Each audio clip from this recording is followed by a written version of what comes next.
ഇന്ത്യയിൽ ഓരോ വർഷവും 20 ലക്ഷത്തിലധികം കുട്ടികൾ 5 വയസ്സാവുന്നതിന് മുൻപേ മരിക്കുന്നു.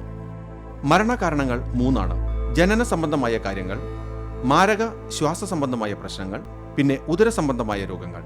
3 ലക്ഷം കുട്ടികളാണ് ഡയറിയ എന്ന കാരണത്താൽ മരിക്കുന്നത്. ഇത്തരം മരണങ്ങൾ നടക്കുന്നത് നിങ്ങളുടെ ജില്ലയിലാണ്.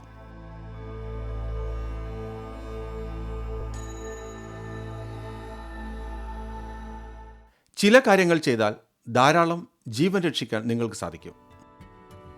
2010-ൽ ധാരാളം കുഞ്ഞുങ്ങളുടെ ജീവൻ രക്ഷിക്കാൻ ഈ കാര്യങ്ങൾ ചെയ്താൽ നിങ്ങൾക്ക് സാധിക്കും.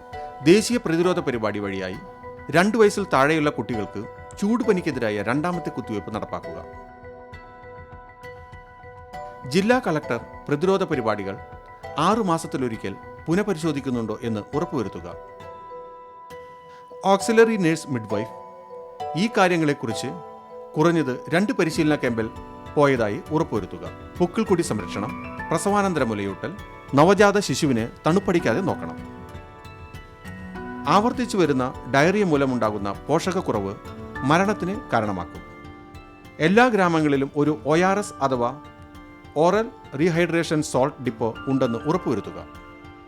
നാഗലാംബിക ഒരു വീട്ടമ്മയാണ്. കർണാടകയിലെ വിദൂര ഗ്രാമമായ പൂനാച്ചിയിൽ താമസിക്കുന്നു. അവരുടെ ഇളയ കൊച്ചിന് ഡയറിയ പിടിപെട്ടു.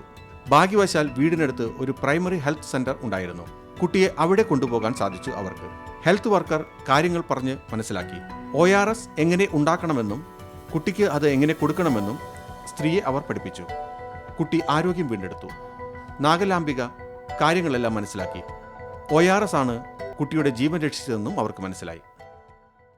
ഞാൻ വിചാരിച്ചു എൻ്റെ കുട്ടി എൻ്റെ കൺമുമ്പിൽ മരിക്കുമെന്ന്. അവർ കുട്ടിക്ക് ORS കൊടുത്തു. അവൻ രക്ഷപ്പെട്ടു. ഞങ്ങൾക്ക് മനസ്സിലായി ഡീഹൈഡ്രേഷൻ മൂലമുള്ള മരണകാരണം ഡയറിയ ആണെന്ന്. ഡയറിയ വരുന്നത് സാധാരണ 5 വയസ്സ് വരെയുള്ള സമയത്താണ്. വർഷത്തിൽ 3 തവണ ഇത് ഉണ്ടാകാൻ സാധ്യതയുണ്ട്. വേണ്ടത്ര ശ്രദ്ധിച്ചില്ലെങ്കിൽ മരണം സംഭവിക്കുകയും ആകാം. നിങ്ങളുടെ ജില്ലയിൽ ശിശുമരണം 20% കുറയ്ക്കാൻ നിങ്ങൾക്ക് സാധിക്കും.